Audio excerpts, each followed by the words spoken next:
Invité du crible aujourd'hui, Dalida, qui vient de recevoir un disque de diamant. Ce disque de diamant récompense la vente de 65 millions de disques vendus au cours de sa carrière.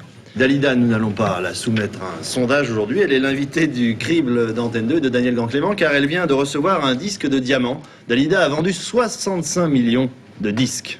Le voilà, ce disque de diamant, qui est très très lourd, qui est superbe. C'est la première fois, je crois, que l'on offre une telle récompense en France. Oui, c'est exact. On commence avec un disque d'or, ensuite un disque en platine, et puis c'est la première fois qu'on offre un disque de diamant. Malheureusement, ce ne sont pas des vrais diamants, hein. C'est symbolique. Ah bon? Vous êtes sûr? Vous avez vérifié? Oh oui, oui, sinon il y aurait plein de gardes dans ce studio. Bien, c'est parce que vous avez vendu donc 65 millions de disques. C'est vous qui battez les records en France. Je crois que personne n'a vendu autant de disques que vous en France, c'est bien ça? Oui, mais c'est un disque aussi offert par toutes les maisons de disques, c'est-à-dire dans le monde entier, voilà. Et aussi en hommage, je crois que c'est marqué sur le disque en hommage à mes 25 ans de carrière. Voilà, alors dites, ça marche très très bien pour vous. En plus, on va vous représenter au musée Grévin, j'ai appris ça. Notre spectacle est prolongé parce que ça marche très très bien. Puis vous inspirez des passions. Alors j'ai regardé un petit peu la presse vous concernant, on trouve des phrases étonnantes. Par exemple dans le Figaro, sur l'empire des jukebox, le soleil des disques d'or de Dalida ne se couche jamais.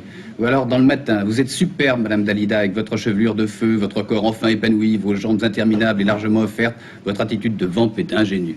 Et c'est vrai que vous avez un petit côté sexy maintenant que vous n'aviez pas auparavant. Pourquoi?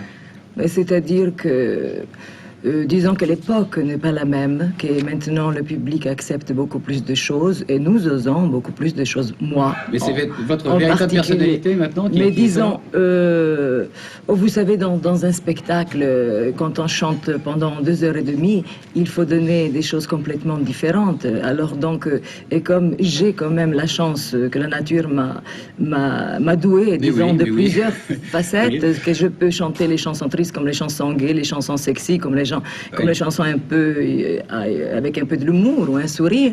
Donc, je pense donner aux gens un spectacle complet, voilà. Une question que beaucoup de gens se posent et qui ne se posent pas d'habitude, quel âge avez-vous? C'est-à-dire, c'est une question qu'on ne devrait pas poser à une dame, que je sache. Enfin, je la pose quand même. Mais en plus, eh bien, j'ai l'âge de mes chansons, j'ai 25 ans.